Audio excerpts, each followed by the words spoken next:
मालिके सकाळु सकाळु एमती चकुली चिकेन खाइबाकु चाहुचंती कि ताले आस।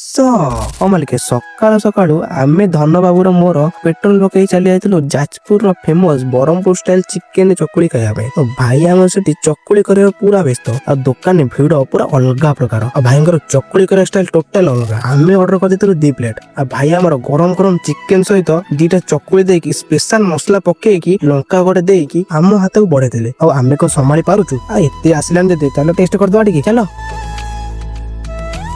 मालिक विश्वास करेनि एते सस्ता प्राइस रे एमती चकुली चिकेन कोठी भी मिलबोनी। आ भाई बसिया पई भी पछरे जगह अछि पूरा आराम से बसी खाइबो। आ भाई एटी चिकेन बिडी सेकंड टाइम दउचंती। आ लोकेशन ता हला कुसुम फ्रंट बिल्डिंग रो फ्रंट टिफिन स्टोर। मालिक जाजपुर जो दुकान बंद हो किंतु भाई को दुकान अनलिमिटेड कोला किंतु सकाळ 7 रो सकाळ 10टा जाय। आमे त चैलेंज लो खाबे आपन के भी आछंती। जदी एमती वीडियो देखियो चाहउछन त मो चैनल को सब्सक्राइब करटा कर दियंतु। त रहउची एटी जय जगन्नाथ।